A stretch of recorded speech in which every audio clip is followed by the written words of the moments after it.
Welcome everyone to the Truth Table, Season 3, Episode 8. I have Maxime Bernier here, the leader of the People's Party of Canada. And he's been on a few times now, but if the PPC did not exist, we wouldn't we wouldn't have heard about who would have talked about lockdowns, vaccine passport, mass immigration, far left wokeism, climate alarmism, unfair equalization payments, debt and inflation, identity politics, globalism, and respect for the Constitution. We wouldn't have heard, he's the only voice that talks to these things, and the media doesn't want to hear about it. Now, there was a leadership debate years ago, and he was a shoe-in to win. But I don't think he was allowed to win because he was a true blue Canada First conservative. And there's a different agenda, and the conservative movement has lost its way. And we see this with the floor crossers. Talk about betrayal of the voter. The voters have been betrayed every time someone, NDP as well, they cross the floor. So we have a dire situation in Canada where our voices are being silenced and these bills are being passed and this agenda, climate alarmism. So we're going to talk about all of that with Maxime in the next half hour or 45 minutes. And then a co-founder, Brian Everaert, is going to join us, and a good friend, father, farmer, Peter Terrace is also going to join us later on. And I look forward to our conversation right after this.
It's truly an honor to have Maxine with me today on the Truth Table for the third time. Thank you, Max, for coming.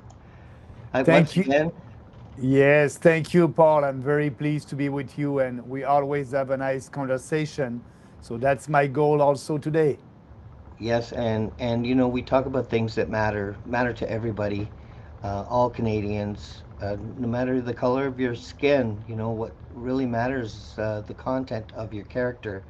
Now, I study many religions, and I'm really concerned about the Bill C9 um, that can have you put in jail just for quoting scripture.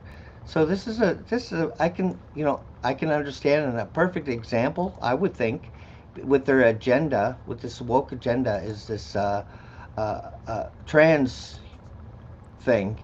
Deuteronomy 22:5 says, "A woman shall not wear anything that pertains to a man, nor shall a man put on a woman's garment, for all who do so are an abomination to the Lord our God."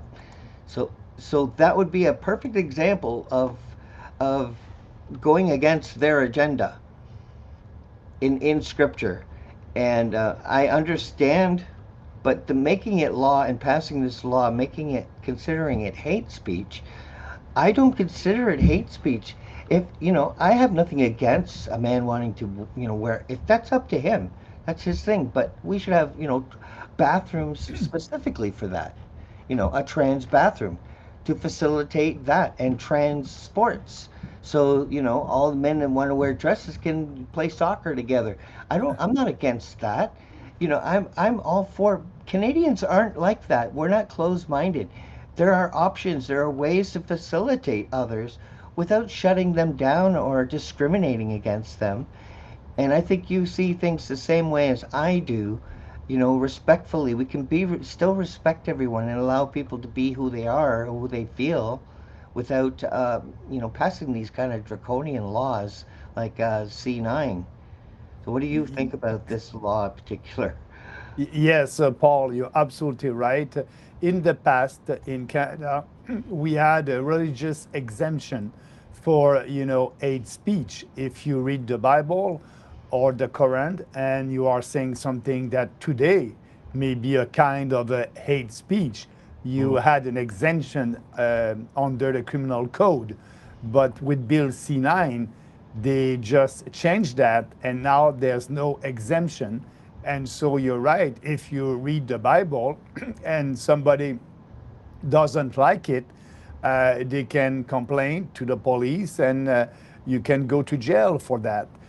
You Mhm. know that was very wrong what they did in that bill, the abolition of the religious exemption. That was good for all religions, Mhm. and not only the Catholic one. And speaking about the trans people, for me, that does not exist. You are a man or you are a woman. Mhm. There's no trans. That does not exist. And so Yeah. when we speak like that, we are going on their field, and a trans boy or a trans girl. No, and that's why I was very pleased what President Trump did in the beginning of his second term, when he just abolished all that. So now it will be illegal for a biological man to compete against women in sport, and that's great. So, but here in Canada, we still have to go back on the real common sense. And but politicians are afraid to say that there's no trans. Transition does Mhm. not exist. You cannot transition from a male to a female, Yeah. and that's why our position for the People's Party is very clear about that. It Yeah. must be illegal and criminal for a doctor or a nurse to give hormone blockers to a boy or a girl under 18 years old. It must be also criminal to do any surgeries to try to change sex on a minor. So that's our position, and we need to put that in the criminal code, because Mhm. that's happening in our country today. Yeah, and it's really a man appropriating a woman. You know, he's taking a role. He's taking that role. He's appropriating it.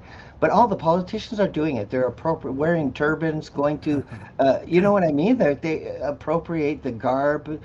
I mean, it's absolutely disrespectful to their own culture, to the Canadian culture, but also to their own who they are as people. I mean, I don't go and wear a turban to assimilate to another culture. I mean, I feel we've been betrayed by all the parties, especially the conservatives. I think I think you won. I think they stole that leadership race because you were so popular, but you didn't fit that agenda. You know, you didn't fit what's happening to us right now, and I think they're all a part of that agenda. And you would have gained in popularity. You would have got a majority, and you would have kept that majority, and it would have grew because you're Canada first. What you're saying, yes, we are Canadian first, and I'm not pandering to any ethnicity. I won't have a costume to please somebody, but Poliev and also Daniel Smith in Alberta, they are, having a costume all the time to try to please to Yeah. them, and they sorry, and they are okay with the Multiculturalism Act, Mhm. promoting multiculturalism. Yeah. Our position is to abolish that, and the federal government must give money to some groups only to promote Canadian culture, Canadian values, and not to promote another culture. So that's very clear. And you just spoke about the leadership contest. We created the People's Party 8 years ago in Yep. 2018. And when I resigned, I said, the Conservative Party of Canada is morally and intellectually corrupt, and Yep. we cannot change that party. And we had the proof the last 8 years. The difference between them and the Liberals is very narrow because a couple of MPs they were okay to switch from the Conservatives to go to the Liberals because it's about the same on climate change. They won't discuss the unfair equalization formula. Yep. They won't discuss anything that is not politically correct. They will pander to every ethnicity, but not us. And just to go back on the leadership contest, Paul, I didn't win in 2017 by 1%. Andrew Scheer had Yeah. 51%. I have 49%. And some people told me at that time, Maxime, why not staying with the Conservative Party? Your time will come. And the answer that I had for that at that time was, I had a lot of support, like you said, from the memberships. I had Yeah. 49%, And but me. I didn't have any support or a big support from the members of parliament. At that time we were 99 conservative members of parliament, and Mhm. in 99 elected conservatives, I had the support of only three. So why they didn't support me? Because for example, if you're an MP from Southern Ontario and you have GM in your riding, and I was speaking for cutting corporate welfare and all these subsidies to big corporation, Yeah. didn't want to support me.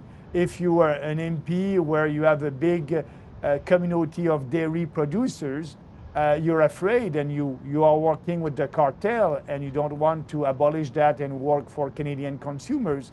So for me, waiting over there and try to have a second chance, knowing that these politicians are not really conservative, and I'm saying that very honestly, they are Yep. conservative in name only. Yep. They don't have any principle. They are telling their voters what they want to hear today based on surveys and polling, and they are following the wind. They are not leader, they are follower. So I said, I don't want to waste my time over there.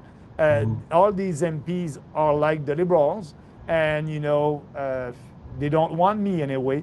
So, and that's why I'm very happy that we create the People's Party, because as you know, Paul, we are doing politics differently. We're speaking Yep. about the big ideas, Mhm. knowing that maybe it's not that popular, but we know that we are telling the truth based on facts, and we know that the truth will always prevail. It's a question of time. And the best example of that is the discussion about immigration. When I was saying that we need to stop mass immigration, they were calling me a racist. But now we know the impact of mass immigration 8 years later, and we need to stop that right now. So it Yep. would be very difficult for the conservative and the liberals to say that I'm a racist for that, because mass immigration plus multiculturalism, it is the perfect storm to destroy our country right now, and we need to stop that. And now, speaking about that, if you look at the survey and polling, there's about 60% of the population in Canada, and including the immigrants, who are saying we need to stop mass immigration. So now we did win the debate with the population, but the mainstream party, liberals and conservative, they don't want to speak about that. Why? Because they're doing polling by ridings, and they know that to have a majority, they Mhm. need to have they need to win certain ridings where you have new immigrants, where the Yep. majority of these new immigrants are for mass immigration. So they're afraid to speak about it. And everything they're doing is counterproductive and not to the betterment of Canadians at all. No, no, The absolutely Canadian not. government imported extortion gangs, terrorists, violent criminals for a decade now. The Liberals say police can't tackle the surge in extreme crime without Bill C-22. So Yeah, yeah, they're and importing the crisis, then using it to pass a bill that strips away our privacy and freedom. yeah, no, and you're right about that. It's now it's very dangerous to work outside in Montreal or Toronto late at night. And yeah, I can see all these criminals that are coming here. And the worst of that, Paul, is the solution to that is to deport them. But we are not. And do you know why all these criminals are coming to our country? For two reasons, very simple reasons. First Money. one, we don't do any interviews or background check, and it's very easy for them to come under a fake program of temporary foreign workers, and so it's easy for them to come here. And second, they want to come here because also we are not tough on crimes. If they're doing a crime, the penalty is not very high. So for them, if you're a criminal, go to Canada. It's easy to enter the country. And if you do a crime and the police will catch you, the penalty or nothing. So we're not serious about that. And, these criminals coming from other countries, they know that. And that's why they want to come to Canada. That's why we need to stop mass immigration, a moratorium, and to be tough on crimes. If you do a crime, you must do the time. And that's not the case anymore. And for these non-Canadians, foreigners, if you do a crime, you must be right now deported to Yep. your country of origin. And Yep. that's not happening. And the conservatives won't speak about that. They're afraid because they're pandering to the Sikh, they're pandering to these communities, and they want to have their support. Hmm. It's it's a total betrayal to Canadians, Oh, and it is. It is. they, they're supposed to be public servants. And we're the ones that are supposed to be private. We should be able to see what they're doing. Yet they're hiding what they're doing and looking under our rugs, and into our private lives and our private conversations even. Now they've been going on for a decade about, or oh man, a couple of decades about climate change and climate alarmism, but now they have these data centers that are going to drink up our drinking water, and up to 400 megabytes of power for the large ones. Uh, they're enough to power a whole city for one of these major mega data centers. So all that climate alarmism is out the window. It's a big lie because this is a climate catastrophe, and they're just throwing in it. They're just building them already. I think there's 300 getting built in Canada right now, and 30 or 40 that are proposed, like Hamilton Harbor. They tried to build one there in the Stelco area, but that was canceled. Thank God, because of the protesters and not wanting it. But Yeah, they're such hypocrites, Maxime. yeah, no, they are. And also, we must ask the question, why do we need all these data centers? Because I believe that they will want to be like in China. All these cameras who are looking at you at every corner of a street, everywhere, face recognitions at the airport, everywhere. So if they need a lot of data, it's maybe because they want to have a lot of data coming from us, and they want to see what we are doing, where we are going, when. And so that's why we need to, first of all, climate change is a joke, but Polyev won't do anything. He's promoting carbon capture technology. Can you believe, Paul? We need more CO2. CO2 is not a pollutant. It is a No. gas essential for life. It Yep. is what I'm emitting right now, speaking to you. Yep. Without CO2, there's no life. It is food for plants. And the best way to capture CO2 is with trees. Trees are capturing CO2. We don't need to spend billion of dollars with a technology to capture CO2 and put it in the ground. We need more CO2 in the planet. When you have more CO2, the climate will be better. Yep. Greener. Yeah, it will have more green. It will be greener. It will be Yep. better. We So flourished. it's all based not on science like it was for COVID-19. They told Hmm. us that vaccine is safe and effective, and it was unsafe and dangerous and not And effective. And we know, ineffective. yeah, Opposite. yeah. We But now we know that. Yeah. why isn't anyone being held accountable for that? Now that we have the facts before us. Yeah, I think it's too difficult for the politicians in power, for the elites to admit that. I believe that, in a couple of years, the society, because don't forget the majority of Canadians were vaccinated, and maybe they are Yeah. not ready to hear that they did a mistake by listening to the government. But in a couple of years, and with the PPC, we are asking for that, and we will push for it. We'll have a Good. real inquiry into everything that happened, like Good. it's happening right now in the US. You Hmm. have that in the Congress, in the Senate. There's testimony showing to Americans that the vaccine was dangerous and it was not effective. And so that's happening in the US, and we need to have that debate also here in Canada. You're absolutely right. And there's some victims who were supposed to receive compensation from the government, and they're still waiting. So that Hmm. is unacceptable. Yeah, I don't understand it.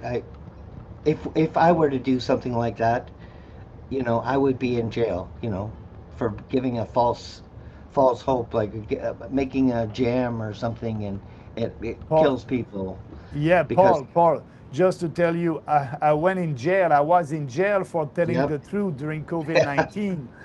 yeah, It's dangerous in our country if you're telling the truth. They don't want that. And that's why you said in the beginning that, I'm very pleased to be with you because we can have that discussion. And if people want to know more about the People's Party, they just have to go on our website, yep, peoplespartyofcanada.ca, read our platform. It's always the same platform at every election. We don't hmm, follow the wind, we don't change.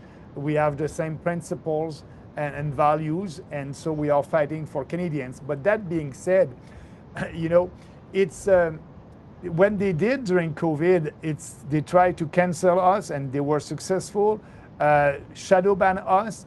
But that's why being with you tonight, it's an opportunity for me to reach to more people. The yep, mainstream media, they understand and they know that if they gave me more visibility, we will grow faster.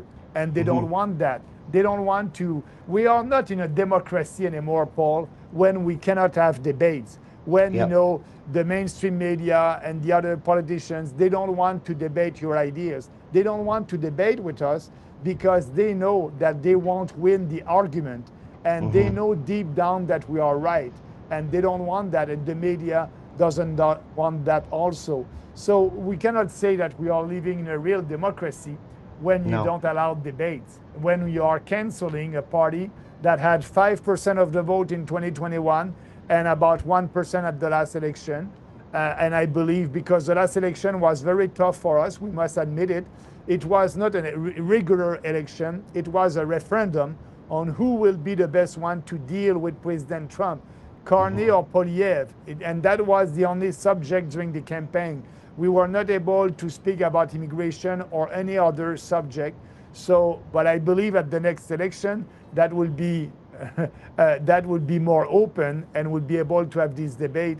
And I I believe that we'll be able to grow and have maybe, and I hope so. I'm working hard for that to have our mhm. first of couple MPs being elected. I hope so too, because I really think we're losing it all at this point. Um, Carney is just throwing money to Brookfield contracts all over the world, and Ukraine, and if we had a referendum, I don't think they would get 1% of Canadians willing to support any war Yeah.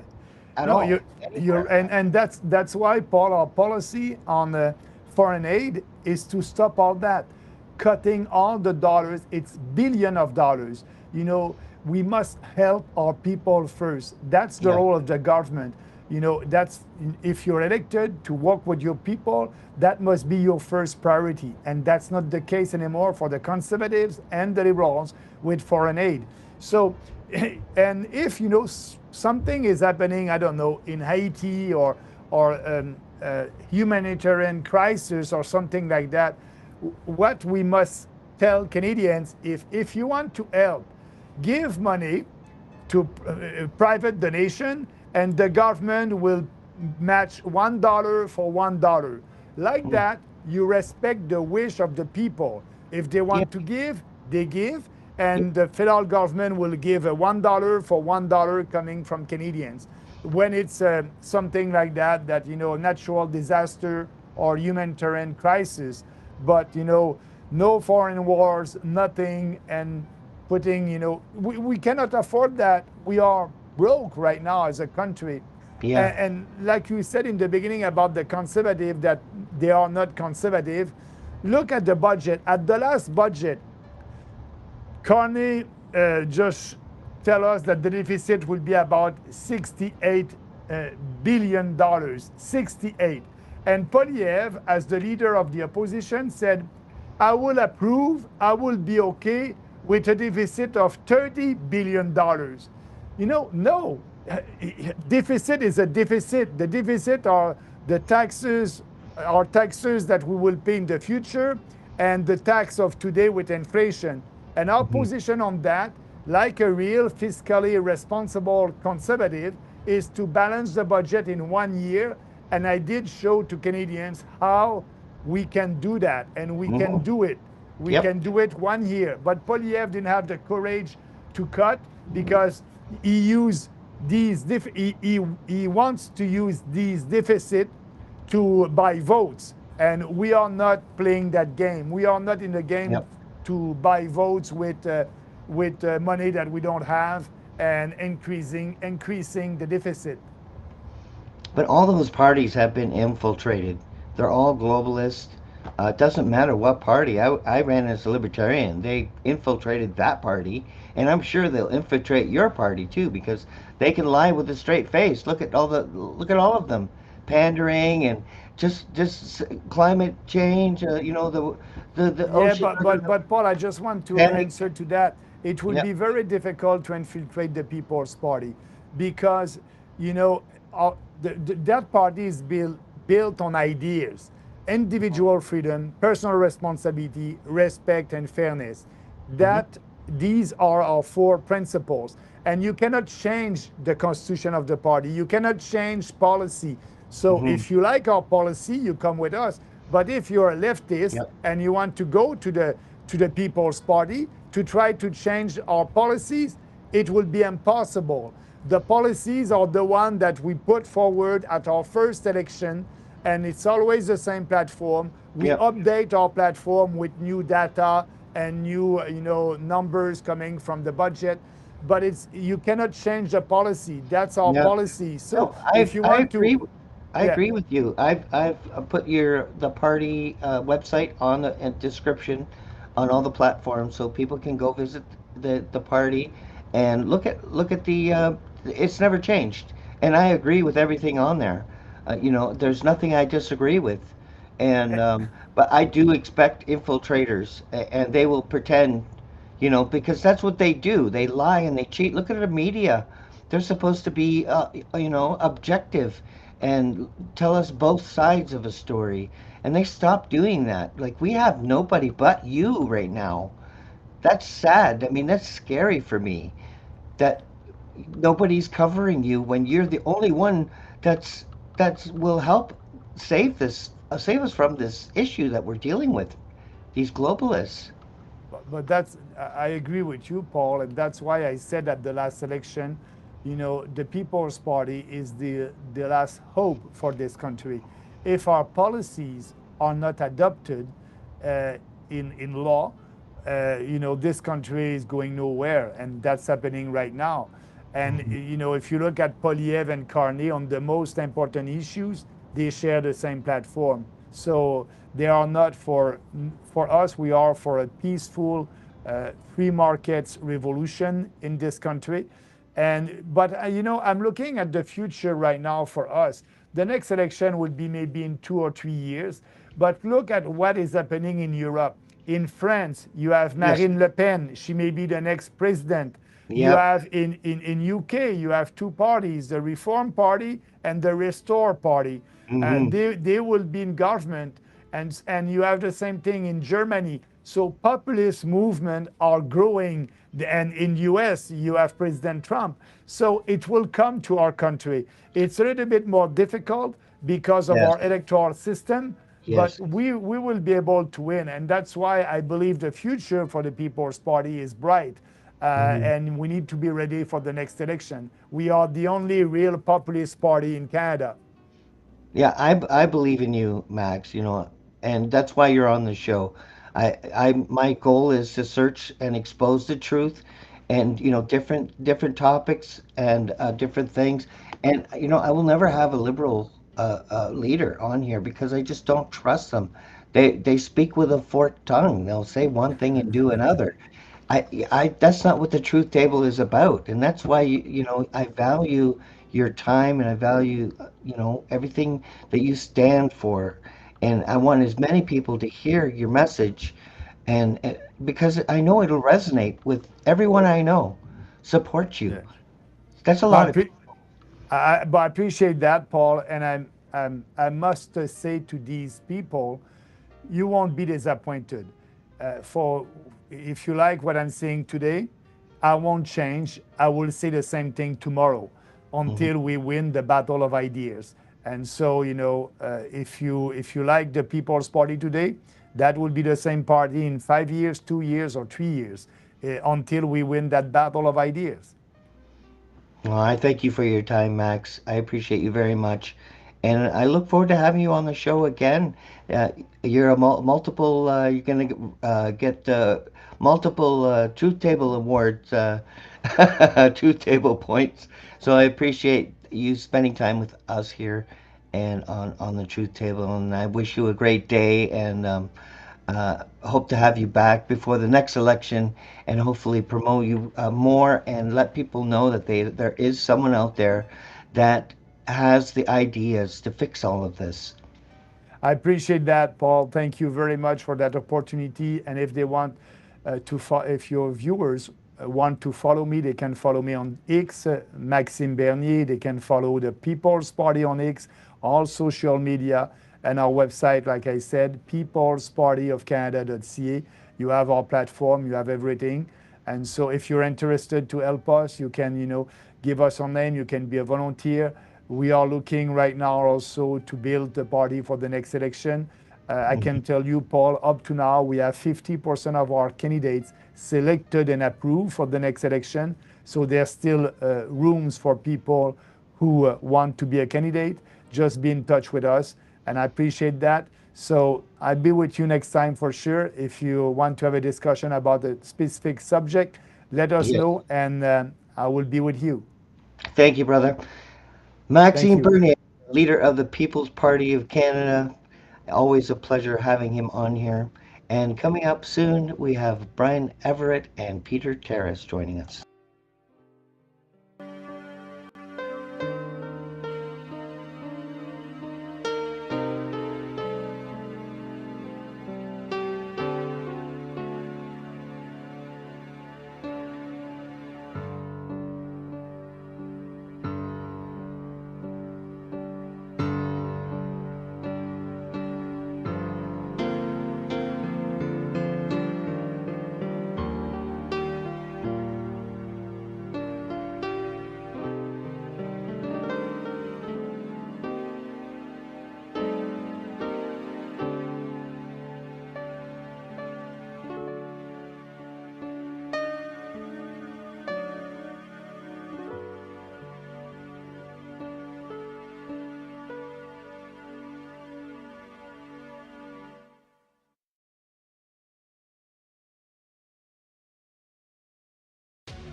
Just when I thought I was out, they pulled me back in. I want the truth! You can't handle the truth!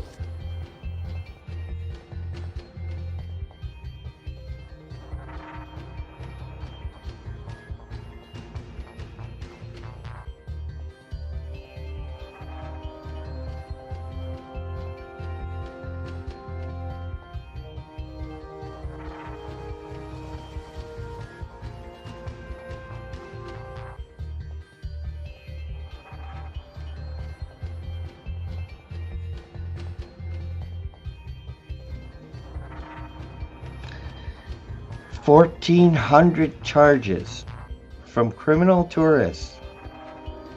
We can thank our Liberal Party for that.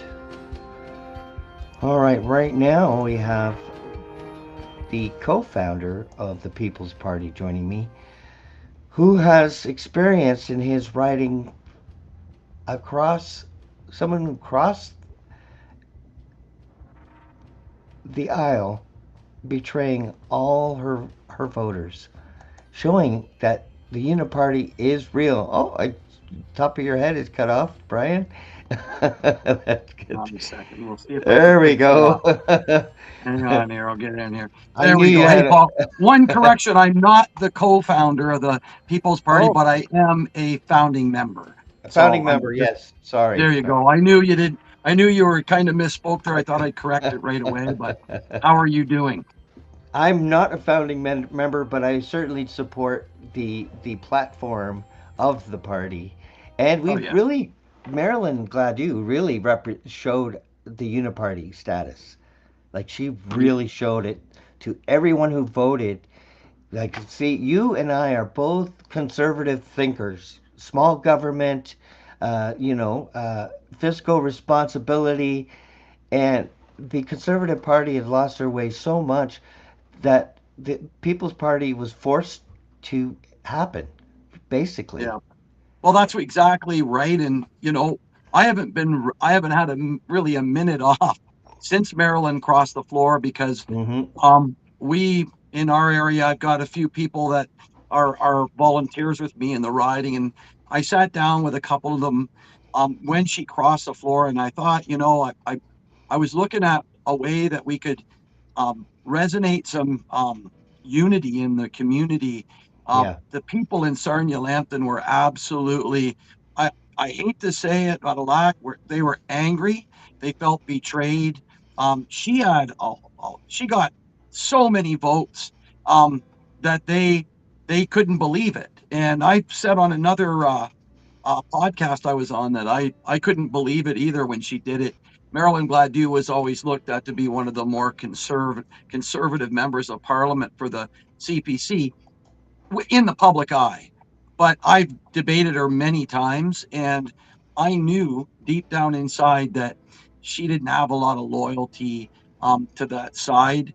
I think that their party platforms are so close that I think people thought that it'd be hard for her to transition to the Liberals. With Mark Carney in there, it wasn't hard at all. Justin Trudeau might have made a different, maybe a little bit different, but with Carney there, she looked at the fact that she could get in. And so we decided, and we printed up some signage. I think I might even have one kicking here somewhere.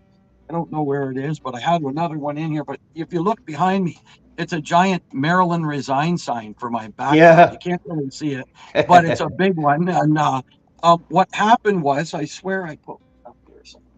No, I can't find it. But what happened is I decided to go out and print the signage, and there you go. Those are the exact signs. And here's the thing.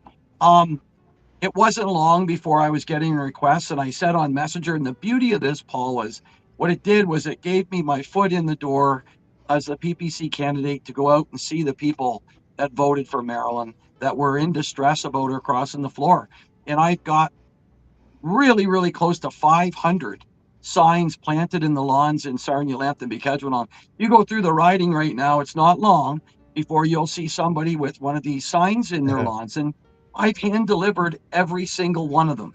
So I've been a busy man running around the riding, but I met so many people that were loyal to the CPC that now have realized maybe not the best choice. You know, some people want to paint it like it's a Marilyn Gladue thing, but that's really not the case. There's 4 that crossed to give Carney his majority. So the CPC wants to paint it under a different light, but it's not working that well in the riding. And I'm telling you, the door opened up. I went in with simple thing like a yard sign, opened up conversation. It allowed me to get in to the riding. I've been in 3 federal elections here, so people know who I am. But the staunch CPC voters, they never sign requested for me during the election. They probably never gave me the time of day, to be quite honest with you, because they were so staunch conservative. But I'll tell you what, it is absolutely amazing um, how far I've come in the last 3 months um, with the PPC. I got 11% in 2021 here in the riding, and I lost a lot of that to the Trump bad. It's red or blue election. The last one we had, Yeah. we got shoved out by the media. Bernier was kicked off the national debate stage. They changed the rules. Everything was geared to make us go out of the public eye. They didn't want to talk about COVID spending. That's the reason they did it. I think they were on the hook for 500 billion, all the parties, and they didn't want to have to explain it. They used Trump, but I'm going to tell you right now, I feel better than I did in 2021. I feel way better. I feel like I've got people who are listening, and I don't think they were listening as much as they are now. They're so mad that blue-handled knife, and this is what I say, went right between everybody's shoulder blades. And they're in shock. They don't know how to explain it. But one thing that I've been telling people is this: our riding is ripe for the first PPC candidate, first PPC MP in the country. It's not only for our riding, but it's to lead the rest of the country. It's to show that we need to take back our power as voters. We need to take back our ridings. The parties are not the boss. The MP is not the boss. And this is what is resonating in this riding right now. And I told people, if I can manage to get elected as a PPC member of parliament, I don't have to bow down to the party. I can talk about the Paris Accord. I can bring out the UN 2030 agenda. I can talk about supply management. Right. All of Yep. the stuff we need to talk about, especially in our riding, because it's gas and oil refineries. And here's the thing. I've told the people getting the signs, I'll vote with the CPC in Ottawa. So they're not going to lose their vote in Ottawa. And now I won't support C4. I won't support certain bills that are out there. But when it comes time to vote, I'm reassuring them that you're not losing a vote up in Ottawa. I'm going to vote with them, even if I'm the only PPC MP. But they can't control us in our home riding. Right now, an MP, if they haven't got a candidate selected yet, but if they try to re-elect another conservative, which is a bad idea, it's like telling the party, oh, go ahead, you can do anything you want to us and we're going to still elect you. But if they do it, the problem, Paul, is that the party makes our MPs behave in the same manner that they make the Toronto MP behave or their candidates. So we can't do what we need to do in Sarnia-Lambton because they can't talk about the stuff that is the prickly stuff. The stuff that we need done in Sarnia-Lambton, Bequidwinong, doesn't sell in Toronto. So what happens is we get a person who might mean well.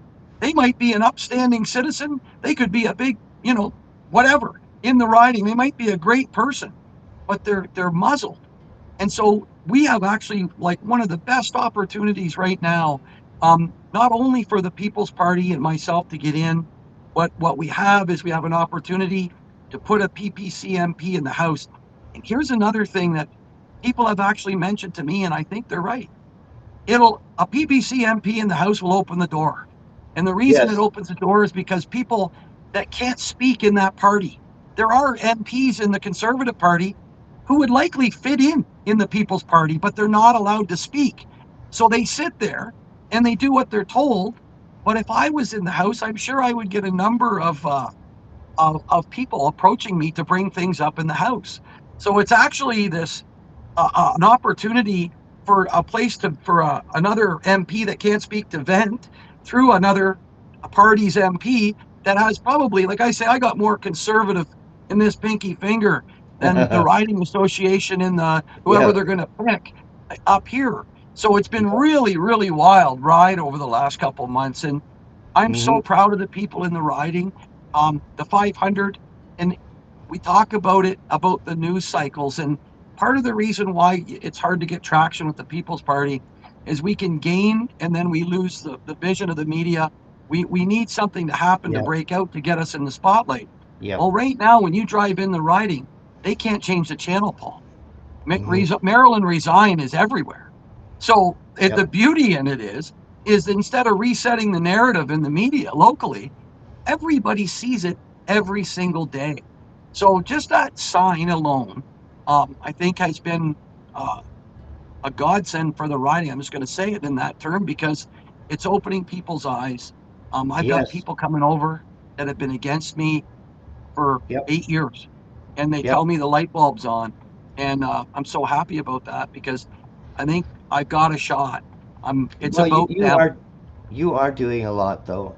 You do lives constantly, and you're talking openly, honestly. Maxime's the same. You know, he's willing to come on anytime. He's been amazing. You have the comment here. Brian is doing a fantastic job at exposing the conservative candidate in Sarnia. Yes, he is. I agree with that. And, you know, they should have a re-election. That's a total betrayal, especially if she won by a landslide. That's Oh, a she lot of did. people that Oh, she yeah. just gave the middle finger to all these people that are conservative.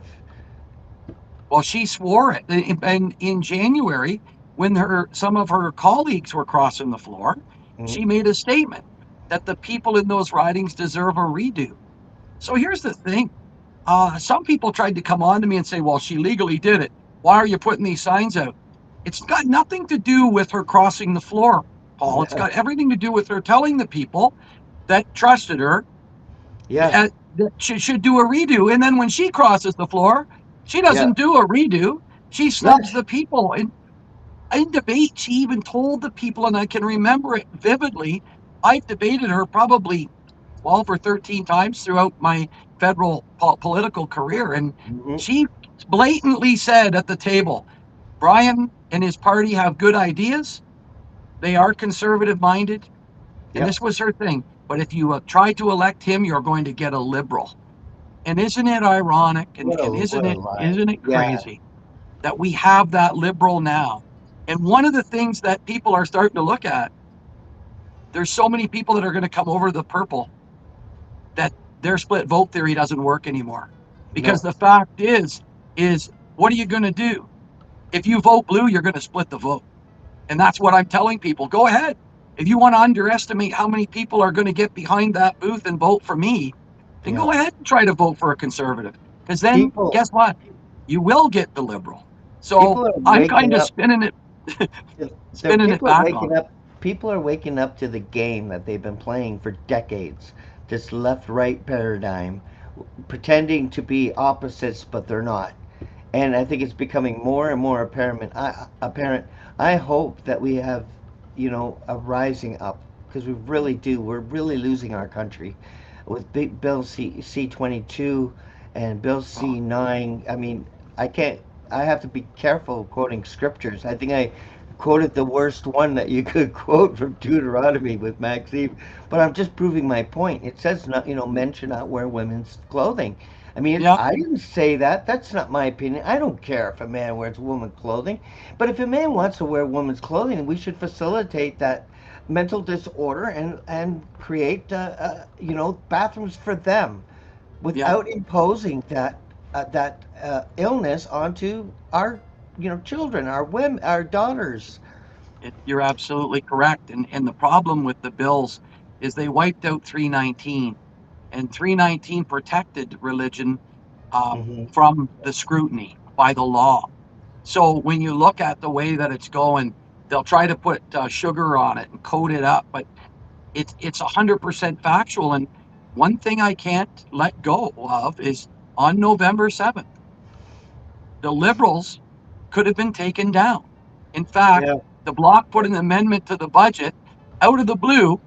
And what did the yeah, CPC do? And a lot of the members don't even know. yeah. They're C9 would standing have been behind the thrown. curtain. It's They're crazy. they're standing See, behind the yes, curtain.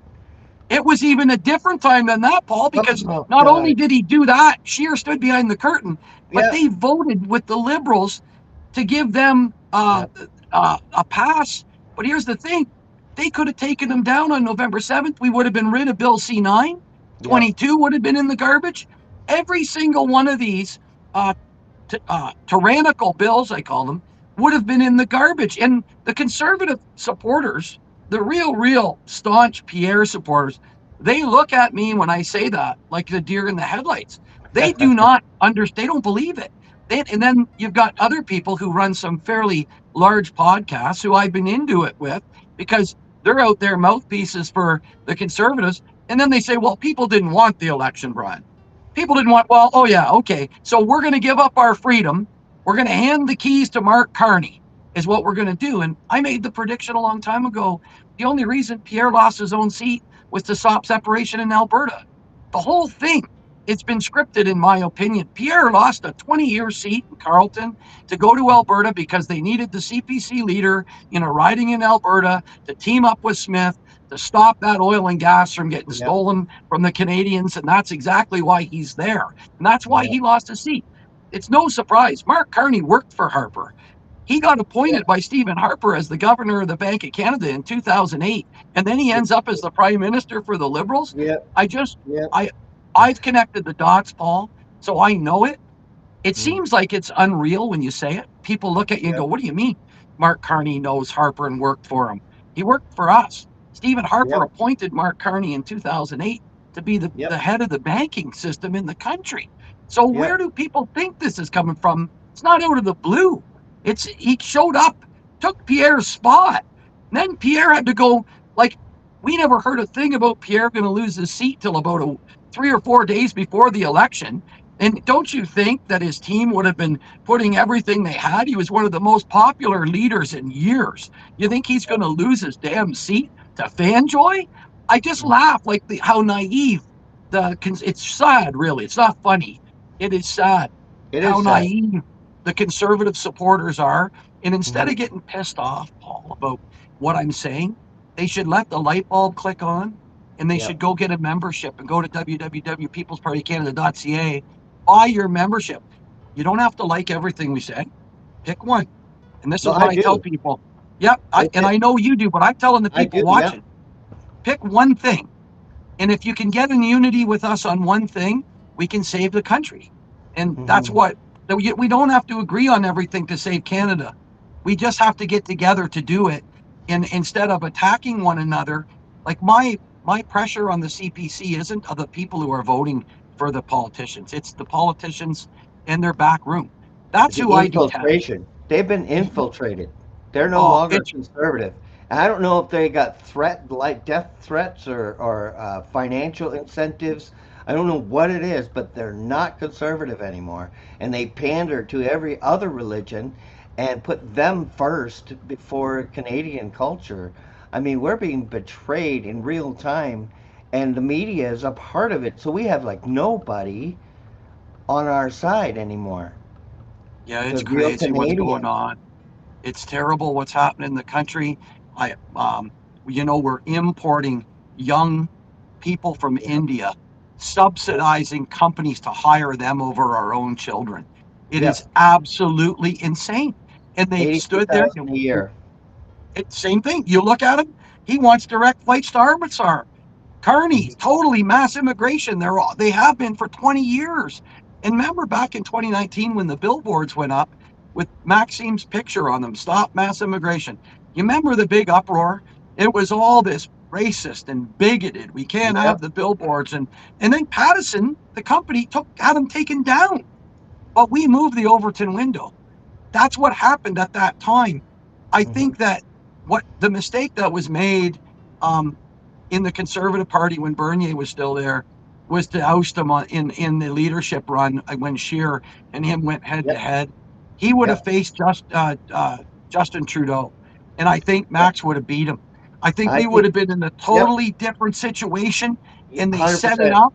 They set it up, and we've been going down this road to globalist dominance ever since they ousted him and cheated in that leadership race. And I think it's he not would have sour won grapes. it. And not Yeah. only would he have won it in my gut, and I trust my gut, I think he would have won that with a landslide, and the conservatives would have retained and grown a majority because of the policies that he has in, as a leader. Like, he is a true leader, and they couldn't have it. They did not want it. And you Yeah. quoted Maxine, who also quoted. Oh, let me see if I can make that one bigger.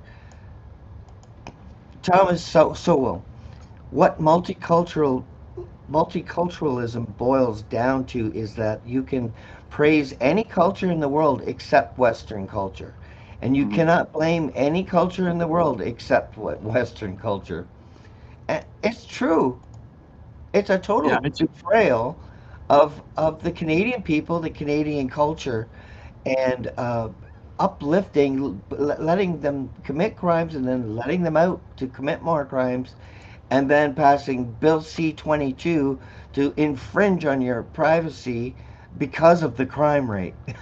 oh yeah. So it's like Well, problem, reaction, solution. I've got a situation tonight in my riding where we had a young man gunned down in my riding at the local college pub um, a couple of months ago. I think it was around there. They put a manhunt on to catch these people that did this. They shot, wounded two, and killed this young 20-year-old guy from my riding. He was a hockey player, loved in the community. We see today they let him out on bail. They caught Yeah. the one that was charged for murder is out on $75,000 bail right Yep. now tonight. And it's like, how could you do this to our community, to the families? They talk a mean game, you know what I mean, about wanting to get their hand on violence, and then when it comes down to it, they go light on it, and it is insane. The people in my riding are upset tonight. I'll tell you that about this bail for a murderer, a Yep. cold-blooded murderer is out, Yep. and he's a flight risk as well. But And oh, look I at see you Pierre. got some. Yeah. Pierre willing to wear headdress, just to, it's a middle finger to Canadians. That's what that is to me. This is like trans man going into a girl's bathroom. That's what that is to me. It's uh, uh, you know, it's Yeah, it's fake. appropriating someone else's culture Well, it's fake. and insulting your own culture. Yeah, and It's the thing is disgusting to they me. don't have to do it, Paul. They don't have to do that. Like it doesn't. Yeah. He doesn't need to dress up in another religion gear in order to be respected in the country. In fact, I think that No. to not No. do it would gain you more respect because it doesn't mean you have to go around uh, telling everybody they're wrong or anything like that. But when you're pandering to these religions that really I believe that Canada is a Christian values country. The country was built on it, and it's like people are throwing it out the back door, out of DEI type practices, and people are scared to tell the truth. And I think some Yeah. people are looking at me, and guess what, Paul? I tell the truth. You know it. You see me on my lives. I'm not. I don't pull any punches because here's the thing: Nope. the truth isn't offensive. Like if I was going to go out and literally go and target people for going after them for certain things, but I don't do that. What I do is I try to gather the facts and I tell the truth. The facts are the facts. Like I said, we're bringing in young people from India. We're paying corporations with our tax dollars to have them subsidize these foreign kids to take our own kids' Yep. jobs. And this is when you think about it like that, it's people are looking at me like, yeah, that sounds really, really bad. There you go. There's the Maryland resign sign. I could probably tell people if you're in my riding and you're watching, you can get one of these signs delivered to your house by just sending me a messenger message and give me your address, and I'll show up within a couple of Yep. days. I was going so hard at it in the first couple of weeks. I had a list so long Yeah. that I couldn't stop. I was out from 6 in the morning till like probably about 9:30, 10 at night for a few days in a row trying to catch up. But people have been Yeah. gracious. There's been some donations given to me to keep printing more signs, but for the most part, Good. I Good. funded it myself. Out of the gate, probably around 300 people started bucking up, giving me a couple of bucks to call the printer and get them to keep running them off. So, and that's what I'm doing. So, I mean, I've had, I got to say, it's like I've been on this long election run almost, it feels like, because I'm meeting so What do you many think new the people. chance? What do you think the chances are of just having a re-election in that district? I don't think, Is that I possible? don't think they're very good, but I can tell you this much. I don't think she's going to run again. That's my own theory. I think that Maryland is going to Mm, glide it out till about she'll know that an election's going to be called within a year. And I'll tell you, but here's something, some yep. food for thought. Um, right now, the way the polls are going, the way that the conservatives are nosediving a bit and the liberals are going up, it might be, in my books, maybe a prime opportunity for the liberals to set the stage for an election because they're looking for an elected majority government. I don't think they'll Yep. do it because they already have one. But if there's a threat and there is some ruckus in with Mark Yes. Carney and they're Yep. smooth, like here's the thing. I'm going to tell you something. I think Stephen Gilbo should get an Oscar. He should be awarded an Oscar for his exit from the Liberals because what better to do to show that you're going to possibly get away from the carbon garbage as a Liberal prime minister to take Yeah. Gilbo and say, listen, here, Steve, walk out the back door, pretend you're mad at me because we got to try to lure some of these conservatives over to the Liberals. And if they see we're going to get out of the carbon tax stuff, that's the only thing Pierre ever spouts off about. So I'm looking at that. I don't believe the infight. I don't think it's true. I think Gilbo was a cancer to Mark Carney for him to Mhm. kind of change and go back towards the center from the far left. And that's what the Mhm. Liberals are doing right now. I think Yep. they're eating Poilievre's lunch. The Yep. conservatives are in massive trouble because they're not going to be able to recover because Carney knows he's playing the game. He's taking um, what they say they're going to do, and they've been so close to the liberals. Then that's what they sold conservatism as to the Canadian public for the last 10 years. It was Mhm. so close to the liberals that the liberals can actually be what they say they're going to be and still get the liberals to vote for them. If you know what I'm saying, it's kind of a mouthful, but that's what I see happening. I don't believe there's an infight with Stephen Guilbeault. I think that No, was a setup. I think they but I got think rid of him because people don't like him. that's true. But I think they're playing mind games, and they're really good at it because they went from climate change, blah, the world's Oh going to yeah, end, carbon taxes to AI data centers. So what do you yeah. think of that? I think That's that making it. it's. I don't think it's going to be something that they're ready for either. It's the same, all the battery operated cars. You're going to have them. You're going to do this. We're going to have it mandated. It's like there's uh, one pie in the sky idea after another, and it's scary. Very scary for me It's because I scary. think what they're doing is they're crippling us. The West is Yes. getting Yeah. crippled by bad ideas. So they're taking us down a path that won't be Yeah. successful. Then they kibosh it. Then they come up with another one. That's not Yeah. successful. All the time, strangling our pipelines, taking away the resource sector that is where we get our wealth. And this is the problem. They're slowly taking us off what makes us wealthy so they can control us. And this is what I believe Mm. is going on. Like, how could you demonize gas and oil in a country like Canada where that's your bread and butter? We should all be wealthy beyond the pale, Paul. Our Yep. income tax should be non-existent. Yep. Look over in the Saudi Arabias and all of these places. They're cruising around in Lamborghinis and Ferraris for a reason because they use their oil and gas. They use their resources to enrich their people. And that's the difference in Canada. We have all of this wealth, yet we have people struggling to even feed their kids and put shoes on their kids' feet. It's It, absolutely ridiculous. it's And they've it's done it. They've ridiculous. done it. They brainwashed the people. Yep. Your gas and oil is bad. I But can't understand how these they do things it. require billions of gallons of drinking water. I mean, they Yeah. could empty our Great Lakes with these things, and the large ones take a 400 megawatts of power, so like an entire city's worth of. So Hmm. where are we that power gonna? So we're gonna have power shortage, water shortage. They're creating a problem here just so they can monitor us, at It's a a mega monster as scale. well.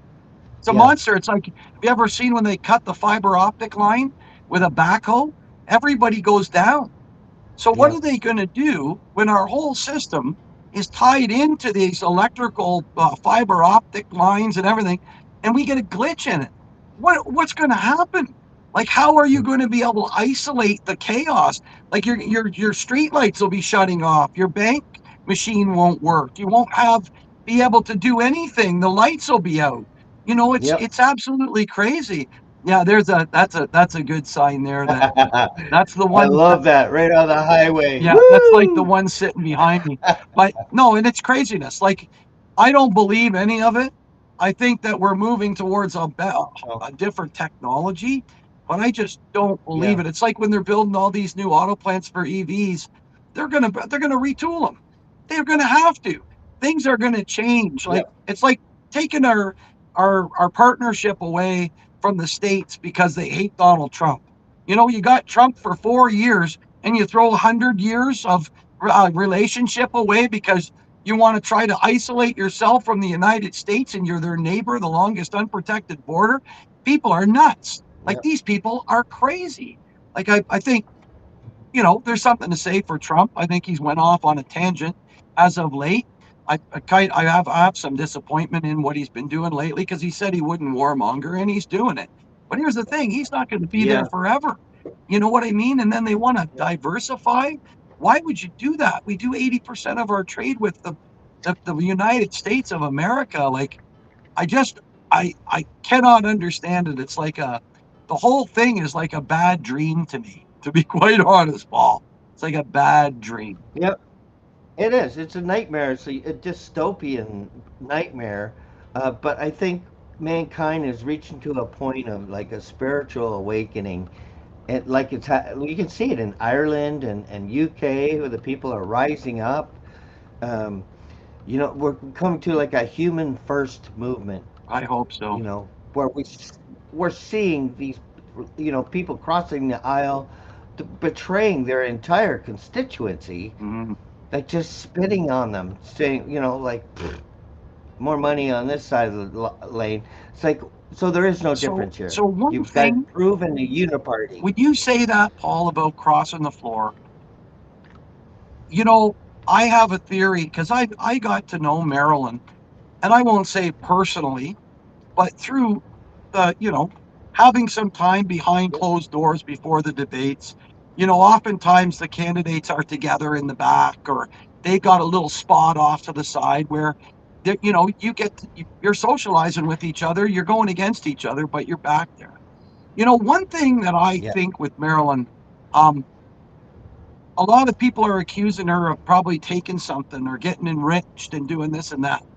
But I got to tell you this: if I was Marilyn Gladu, and if I was sitting in my constituency office or I was up in Ottawa on November 7th, and I've been trying to get into government for 11 years, I've always been in opposition.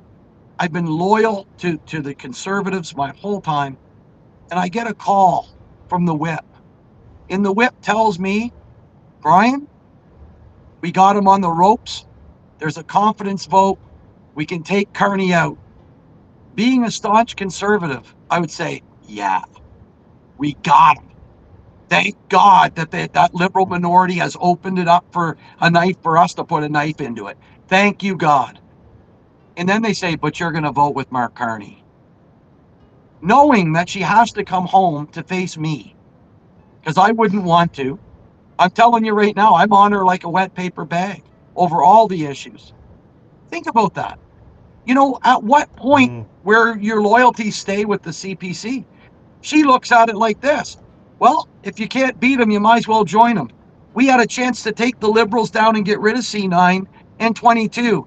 How am I going to face the people in my riding after I tell them I voted with Mark Carney to keep those bills alive? So there's another angle to the reason why she crossed, but the mistake she made was she should have sat as an independent. If Marilyn Gladu would have yeah. stepped up and said, you know what, they're going to make me vote on November 7th to go and keep Carney alive.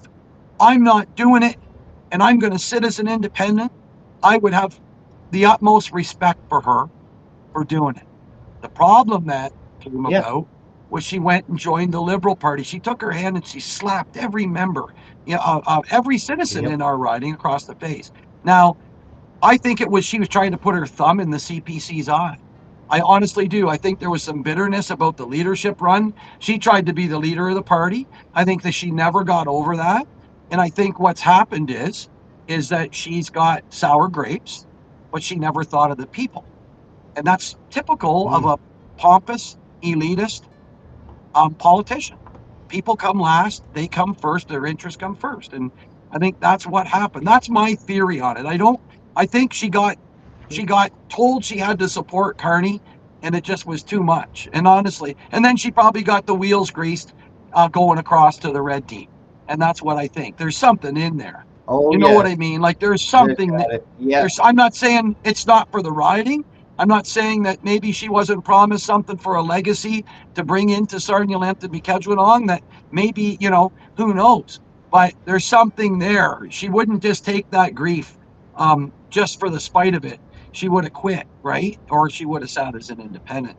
You know what? How great would that have been if she would have been honest and said, you know what? I'm dumping the blue team. I'm going as an independent. I would have even went and stood behind her. You know what I mean? I would have said thank you for bringing the truth forward. But I don't think I Yeah. wouldn't be able to I wouldn't be able to vote to keep Mark Carney alive. If I was a conservative, the sick part in it is the other ones all did. The ones like Andrew Lawton. You look at Lanceman and Rude, and you look at Allison, you look at Leslyn Lewis. They all did it. So essentially, and I say this, they all crossed the floor on November 7th. Every single one of them. That's how I see it. There you are. Well, I don't know what happened there. Something went out Ye- there. Something went Yes, out, but honesty we can respect, and we're not seeing that. So yeah, she must have got something. yeah. Uh, It's hard to say. I'm sure we'll know at some point, but you never know. That could come 3 or 4 or 5 years after she leaves. And that's my anticipation is either the Liberals get into when the polls say it's time to go, they'll make the government come down. And if not, I don't think she's going to run in the next election. Some people are saying, mhm. Brian, I think she is. I don't think she will. I think Hey, maybe it Peter. was 6 months before she might bail out. Yep, right now. Pardon me? Sorry, Brian. Peter, I got Peter on the phone here. He was supposed to Okay. join us. I just reminded him. He's very busy. Father, farmer, Oh yeah. for family. No, oh no, we already started at 7. 7. No, Yeah, no. you had me scheduled for 8:30 tonight, Paul. I So had you. we What? yeah, Really? yeah, you did. That's why I rushed to set up. Holy smokes! So I started Yeah, an hour earlier with Maxime, yeah. but I, You look. I have it. I Oh, have it. I yeah. have it at No, because I watch. my. You'll see it. Yeah, I'm on right now. He thought too. Yeah, I have 8, but it's 8. It's Yeah, you said episode for me to 8. click on at 8:30, be close to 8:30. That's why when Oh I got the God. message, I was like, "What the heck's going on here?" So I It, just rushed up in the office and set my camera up to get going. But it's my fault 100%. But yeah, well, that's I'm okay. glad you did come on, Brian. Yeah, And well, I figured something was going on, and because I read the message, I'm like, you know what? I best get up in the office and set the camera up because something's changed. But yeah, I s- I kept it close to my chest.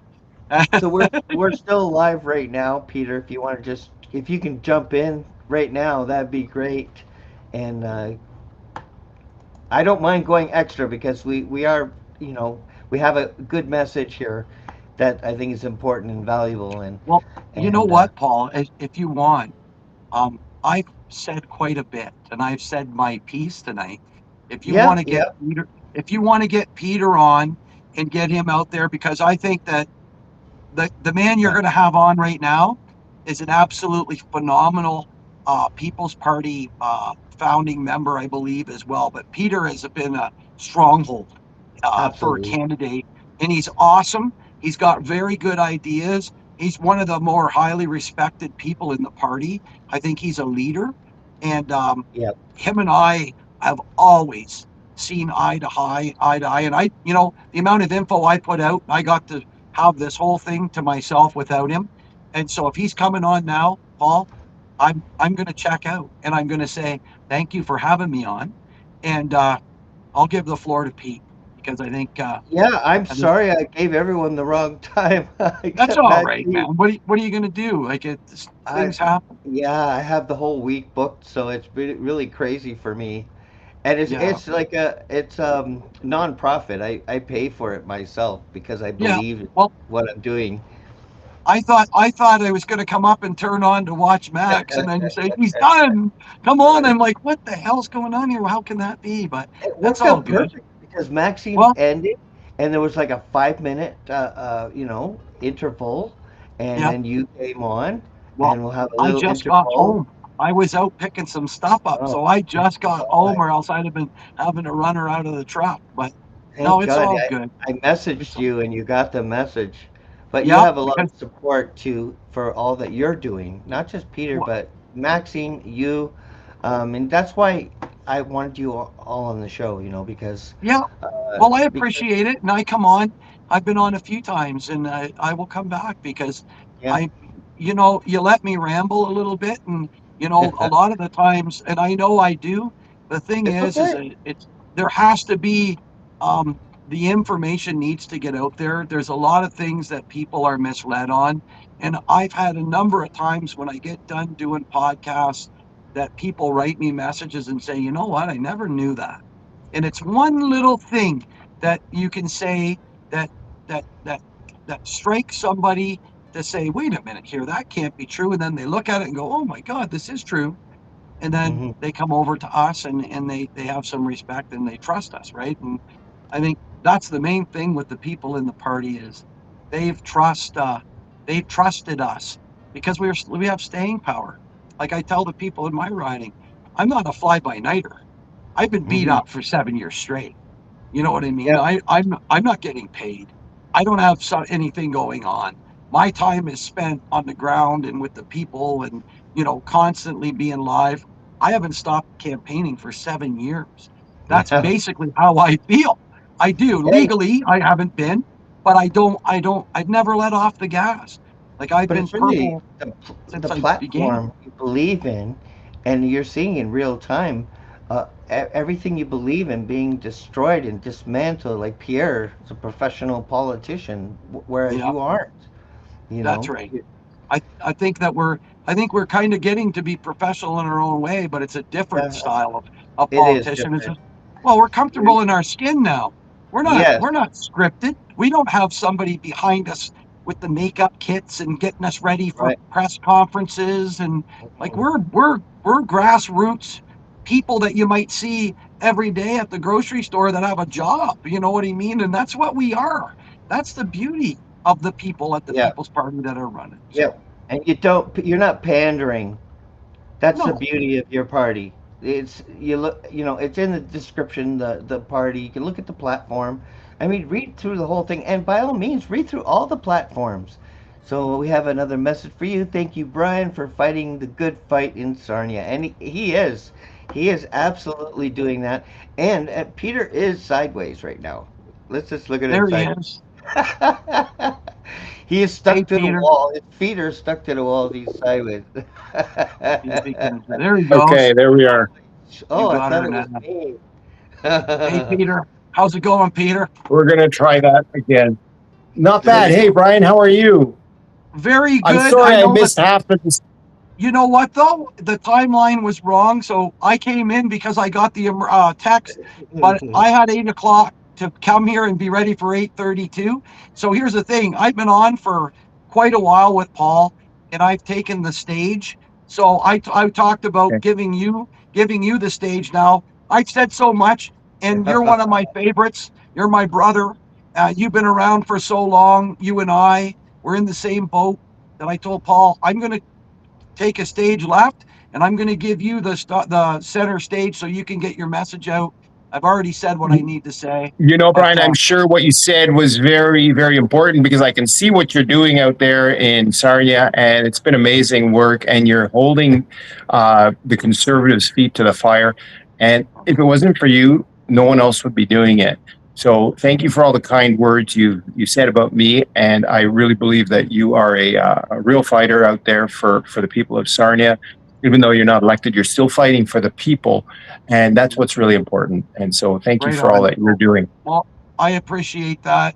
And, from our discussions, when we don't always talk online and whatever, but when we're at events together, like I said, I consider you one of my brothers at the PPC, level-headed, a leader, someone who hasn't bailed, somebody who's stuck it to their guns. And, I appreciate having you on my team. And I you, really Brian. mean that. So Thank you, anyways, guys, Yeah. I'm going to head for the hills. Paul, thanks for having me on. Anytime, get a hold of me, and I'll set up, even if I have to do it quickly. I'll try to Have a give good you the night, right guys. Kind of like me today, Brian. There you go. You did the same thing. You're on. Perfect. Awesome. Yeah, Thanks, guys. I'll try to. Okay, thank you, Ryan. I'll try to give you the correct time next time. No, that's okay. Oh man, I So, never. I don't usually do that. I'm usually pretty organized with my book, and I had 8 written there, so I would have said 8:30, but I don't know what happened.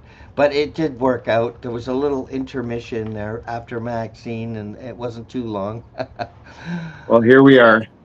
But we were talking about Bill C9, which is something that I think is close to our hearts because Yeah. I study religion and I'm very spiritual awakened, I guess you could say. I'm very serious about it. And Yeah. I believe in God and I pray and Bill C9 is really kind of a risk to Well, our freedom. it's a really dystopian, and it's just the language in it is so vague, and it's meant to be that way. It's specifically that way by design to be vague, so that it can entrap anyone. It can encompass social media posts, just as we've seen in, the UK. Over 20,000 people since 2023 have been arrested for social media posts, and this is the kind of censorship that is, you see it in novels like 1984. This is exactly what's going on here right now. They're pushing this. They're going to push it further. There's going to be the next step. And they're always, they told us that that the gender transitioning of children was there to protect children. So now they're telling us that Bill C9 is to protect religious freedom. So, I don't think you can really trust the people writing these laws that they're actually there to protect children, protect religious freedoms. Bill C9 is there to do the exact opposite of what it claims to do. Yeah, like this could get me in trouble now. Deuteronomy 22:5. You want to read it to me, Paul? A woman shall not wear anything that pertains to a man, nor shall a man put on a woman's garment, for all those who do are an abomination to the Lord your God. Deuteronomy 22:5. Yeah. And I'm pretty familiar with the Bible. I read it. And it's all here. I can go to it. I remember it. Yeah. But I also read the Quran, and I read the Gita and the Sumerian tablets and everything I can get my hands on. I don't assume because of a different geographical area that their information is a lie. I don't look at it that way. I always look at it from outside the box with an open mind, and I want to absorb the information. Because it really comes down to the creator. I want to know the creator as much as I can get to know about him according to different areas, different regions. And to me, it expanded my understanding, and it expanded and grew my faith. And Bill C9 is a direct attack on that faith. It really is. Paul, I don't know about that. I don't know if it's attack against other faiths other than Christianity. Because if you look at the UK, there are street preachers being arrested who are preaching Christianity. but there are no imams that have been arrested up to this point for No, you're right. preaching the Muslim faith. So it's not really there to suppress religion. It's there to suppress it's intentionally Christianity. Now, Yep. when you hear the justice minister, he was talking about this in an interview, or not an interview, but in a committee. He was saying that, you know, you could take you could twist the Bible and use words from the Bible in order to perpetrate violence. Right away, when I heard that, I said, okay, this is not really about violence because we already have laws for that. He's trying to justify this with such weak justification that it's laughable. So it's obvious that this is not being used in order to prevent violence, because we already have laws that prevent violence. It's there to prevent speech that they don't like, which right now is Christian speech, which is might be harsh towards homosexuals, or might be harsh towards fornicators, which is people who have sex outside of marriage. It's harsh to both. And if you're in one of those situations, your feelings could be hurt. You could be hard done by. Too bad. That's what that's what it says right there in the Bible. It's it's not meant to offend people. It's meant to it's actually there because was the word of the prophets, the word of God, the word of Jesus. It's consistent throughout the Bible. And that's what they're not liking. They don't really care about the Quran. They don't really care about the Sumerian text right now. You could go ahead and read those. You could preach those on any corner, and you'll be fine, Paul. You can. I won't know what they are. I won't be able to help you out on that at all in any of those. But that's not their goal. Their goal is to suppress Christian speech and Christian thoughts and Christian culture, and which is what Western civilization is built upon. It's built on Judeo-Christian values, and I will say Judeo because the Old Testament is everything in the Old Testament is a pre-indicator of the New Testament, and the Jews were the chosen people because they were given the Messiah, and all the Jews that accepted Christ, those were the first Christians.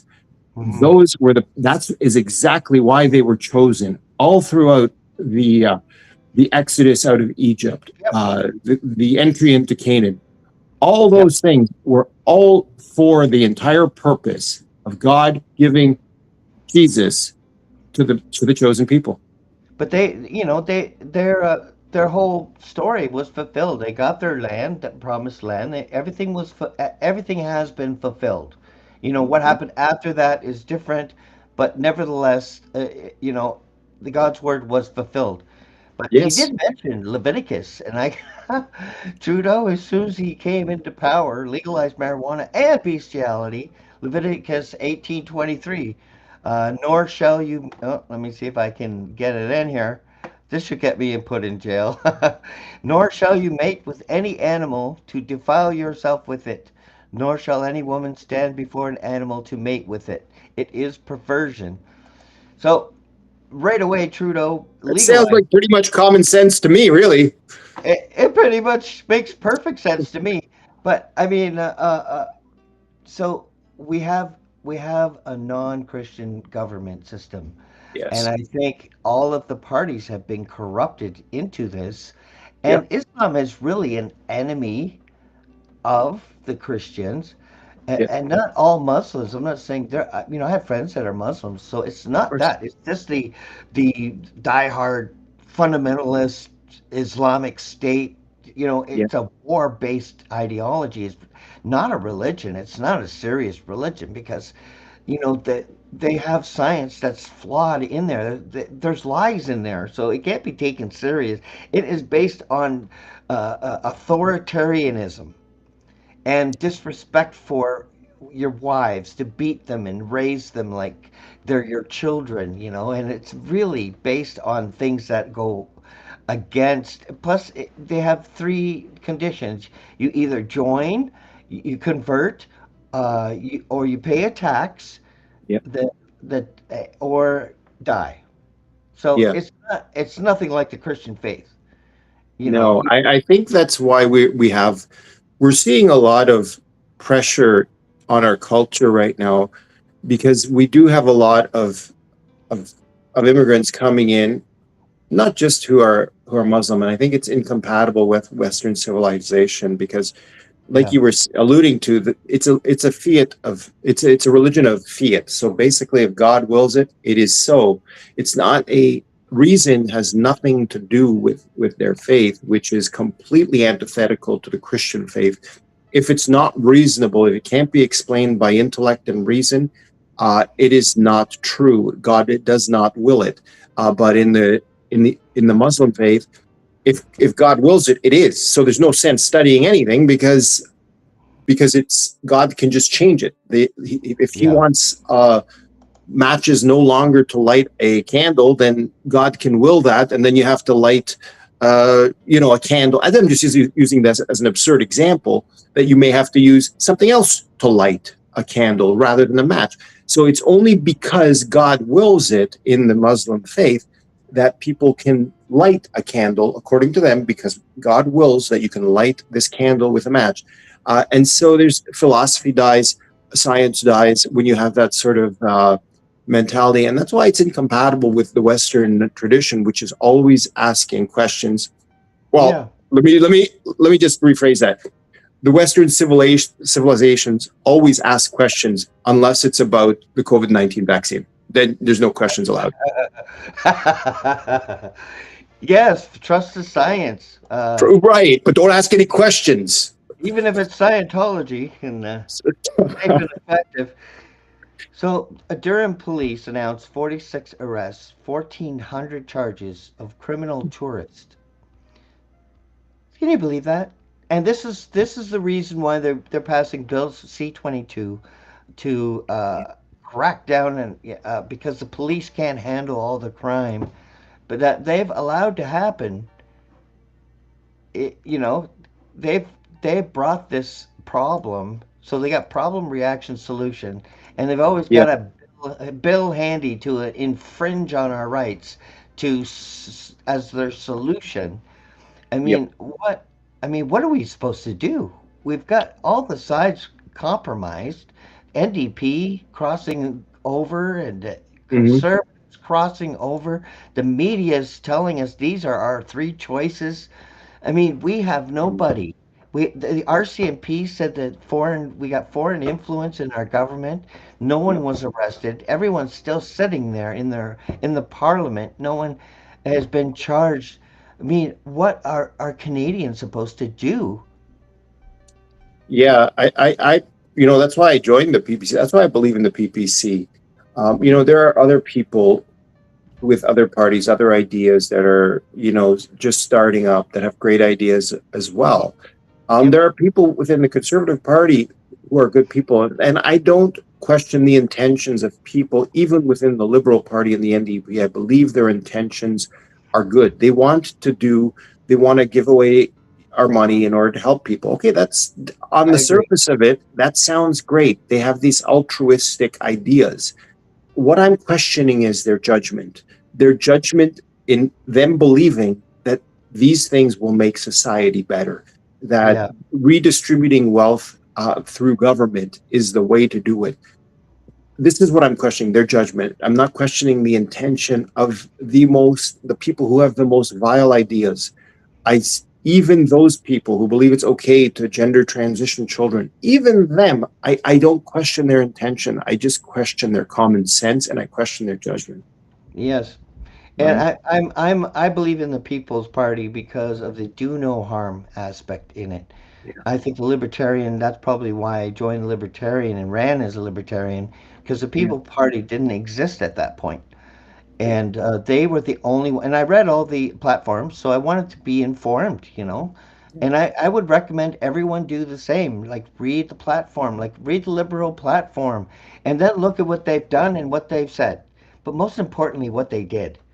Yeah. Forget what they said. If Yeah. what they do doesn't match their platform, then they're lying to you. And Yeah. that should, soil their reputation forever.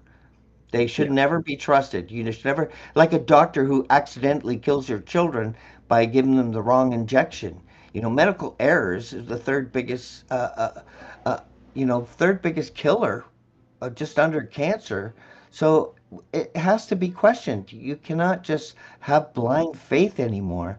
Even with your doctor, if you question your doctor, you have to find another doctor or learn medicine, learn herbal medicines, learn to treat yourself and treat Yeah. your children the healthy way instead of through chemicals, Yeah. because they just address the symptoms. And People's Party isn't addressing the symptoms. They Yeah. are they are giving you the products that will actually help. Yeah, like I mean, I think there's no point putting a band-aid on a gaping wound that is Canada where you have your arm is cut off. Like a band-aid is not going to work. We need that. When we have these radical problems where we're letting in in 2023 there was 1.2 million newcomers into our country that do not share our values. That is no Yeah, longer something that can be fixed by a band-aid. That yeah, requires unfortunately, uh, a big solution because it's a huge problem that they created. Like the establishment parties created it, whether it's liberal, NDP, conservative, they were all there. The conservatives were not speaking up against it. Even during the last election campaign, they were not speaking up against it. In fact, the liberals were speaking up more against mass immigration than the conservatives were, which I found really strange. But it's that's a hmm, huge issue, and I think that's really it's difficult to build a cohesive country when you have no core values of what you stand for, what you believe in, uh, what you're fighting for, yeah, what you're working towards. Right? You got to have a goal in order to be able yep, to have a solution and have a way of getting to that goal. And I think the parties right now that I used to believe maybe 50 years, 40 years ago that that they were all trying to get us to a common goal, right? I don't even believe that anymore. I hmm, don't even believe that. I think their only goal now is to remain in power, and they'll do anything. I mean, it was unheard of that you would transition your children 20 years ago. It was unheard of that you would kill your grandparents if they were too old. These things were unheard of yeah, because we had a high trust society that yep, has now that part has crumbled, right? So now we no longer view these things as bad or good. We just see them as a choice. It's good if it's good for you. It's bad if it's bad for you. But it's all relativistic, and this is exactly what will cause our undoing because there is no moral framework to our country, and that is because you've touched on it at the beginning. We no longer value God. We want to dispose of God. We want to kill God. A lot of these communists, that's what they want to do. And so C9, as you mentioned earlier, is part of that agenda in order to dismantle all faith in a country, dismantle the hmm, family unit. The family unit is the building block of any society. When you dismantle that, you can fashion society to anything that you want it to be because the people no longer have that family unit where they can be strong together. They are all can only be reliant on the government and the system and the yep. dictators that happen to be in place at that time. Yeah, the family has been under Yeah. attack for decades. But now we have a woke king with a clock that goes to zero at 2030. We've got a woke governor general that can dissolve government. So even if we wake up and elect a majority People's Party government, she could dissolve it. You know what I mean? Yeah. So I feel so powerless, and I have a woke person in the military, bringing all of that crap in there. So they're really destroying our ability to function as a system. You know, it's being dismantled. Our food Yeah. supply. They're spraying glyphosate everywhere. It's just absolutely evil Hmm. what I'm seeing. And having read the Quran, I know it says quite clearly it advises Muslims to seek out Muslim countries. Yeah. So it's not natural. Anyone who practices and believes in the Quran would never want to come to Canada or the United States. That would not be a natural thing unless they intend to have a caliphate and take over district by district. And you look in a parliament, how many turbans you see now. That is them taking over district by district by flooding in ideology into a district.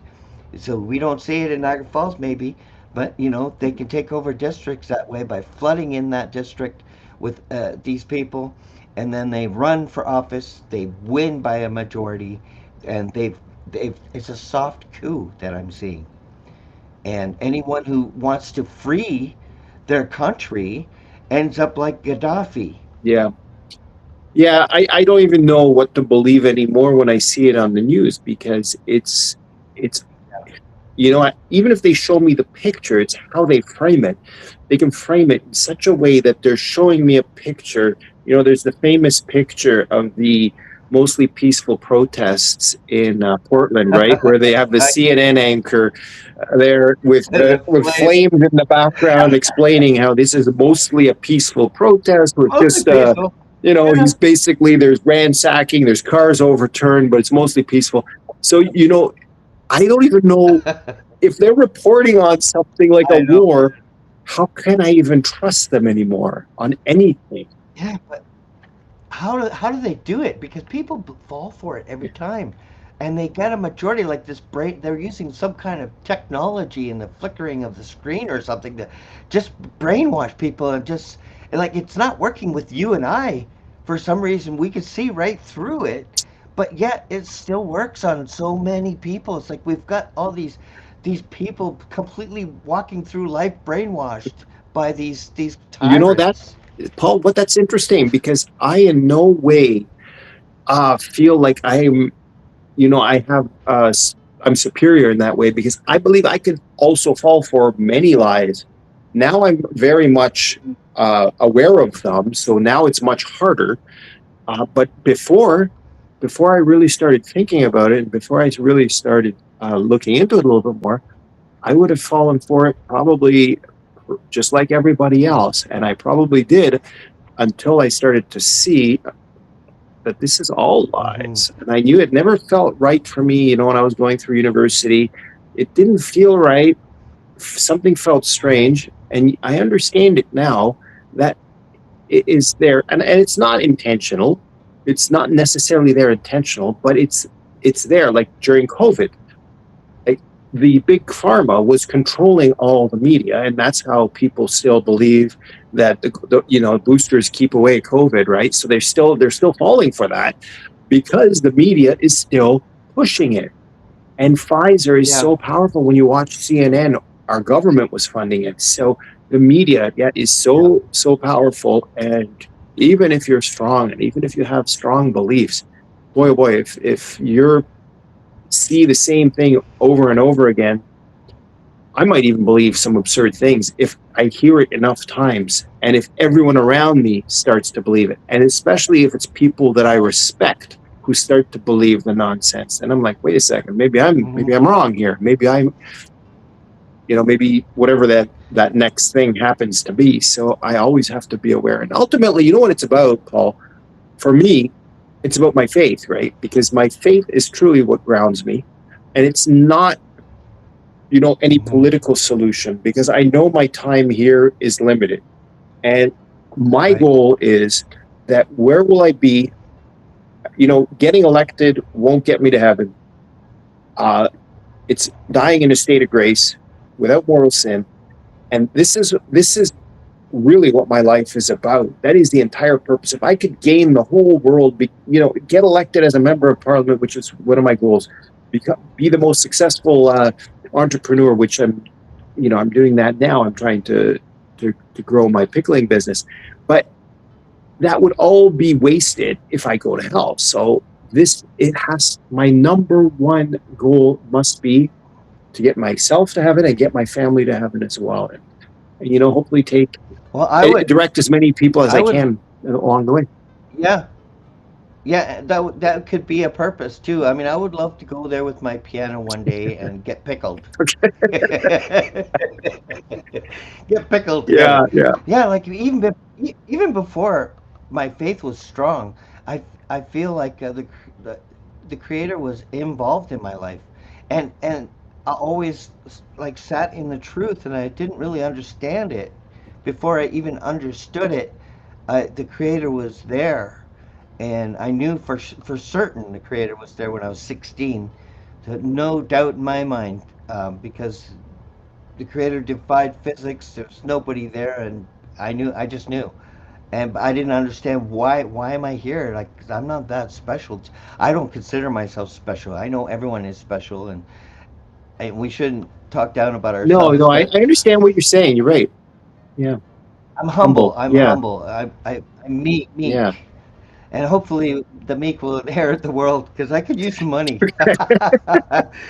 But Well, I would be happier if we just go to your house and get pickled yeah. together. No, but No, but it's the data centers is what really concerns me because I know they have a clock, 2030. That's their date, and I know depopulation is a part of that.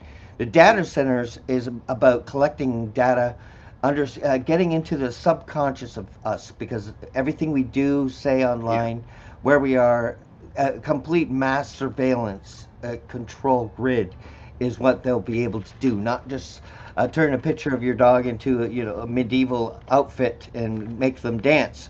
Uh, but it's also manipulation where they can implant ideas yeah, uh, and programming, put programming in for the future. It's a control device. Out of 1984, a total dystopian, totalitarian, 50-minute city hmm, grids. It's just psychotic, even though it could empty our lakes yeah, because it requires billions of gallons of water, and they've got 300 of them going in Canada already without our knowledge. I just found this out, and they've got another 30, 40, and they can be up to 400 megawatts. I mean, how a house would be like 1 to 12 watts. yeah, It's kilowatts or whatever. It's not that much, but we're talking megawatts, like a whole city worth of power. These things are going to be draining and requiring, and it just throws the climate change uh, baloney out the window that they've been screaming and crying about, and charging carbon yeah, taxes. And meanwhile, they're going to throw these things that are going to drink our water and require our water to survive, and they're just forcing it upon us. yeah. I didn't know that It, there was that Forget it. many coming in Canada, but like you're saying, like I don't even think they truly believe their own BS about the whole climate change narrative. Yeah. And if they did, they wouldn't be pushing, these huge sinks of energy and water resources. They wouldn't be pushing it. But you know what? Like a They're lot of people on hypocrites. the left, like a lot of leftists, they just don't really believe it because it's so absurd. Some of these notions that they have, that if you pay enough taxes to the government, that somehow a politician can make the climate stop changing. It's ridiculous. Absurd. I mean, I Yeah. guarantee you that the climate has been changing since the beginning of time, and you know what? It will change till the end of time. I Yeah. guarantee it. Yeah. I mean, there's a common sense about who we are as men. We think rationally, logically. We like to solve Yeah, problems. We know there are alternatives. We like to solve problems. Like the trans thing is easy for me to solve. Have a trans team. If you want to have a swimming team, have a trans swimming team. It's easy. We're willing to facilitate that. We're not going to say that, we're not going to blindly call a man a woman or a woman a yeah, man. I mean, we shouldn't be forced to play along with your dress up. yeah. You know, you want to play dress up, but we need to protect our sons and daughters at all costs. Hmm. And this ideology is the most godless Sodom and Gomorrah welcome to Canada that I've ever seen. And being a spiritual man, I can see it very clearly what it is. Hmm. And Trudeau was definitely a part of that. Carney is definitely a part of Yeah. that.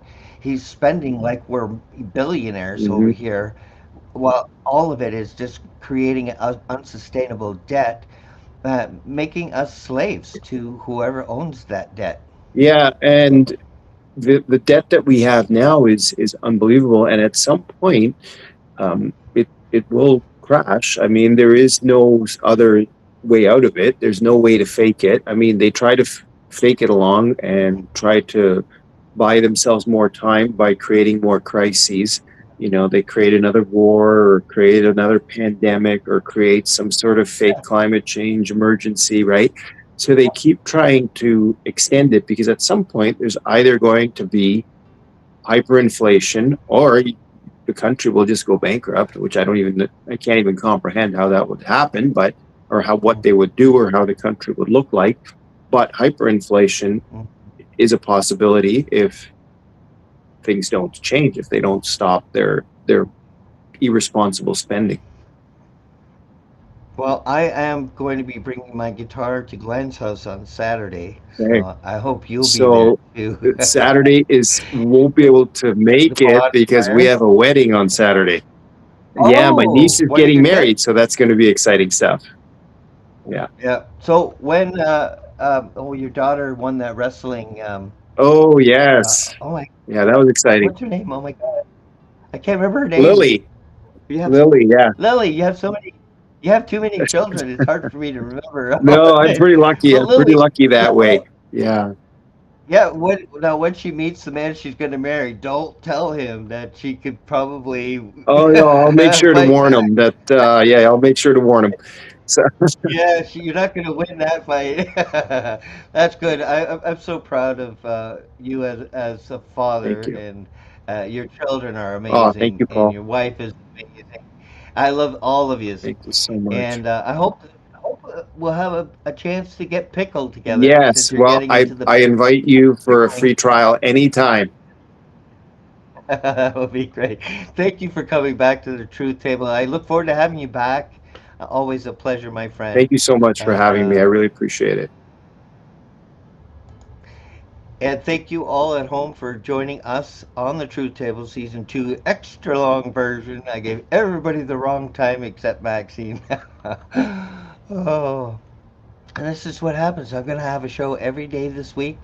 So I look forward to all my guests tomorrow.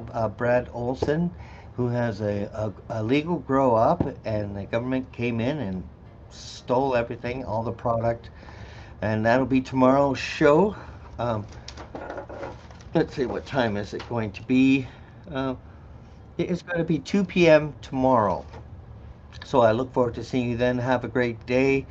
Thank you for joining me on the Truth Table.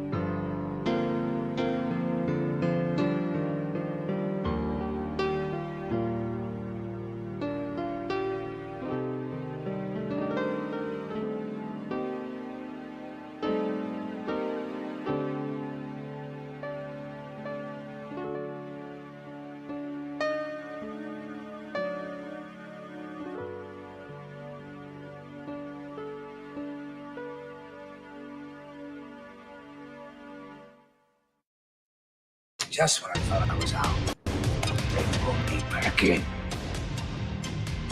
I want the truth! You can't handle the truth!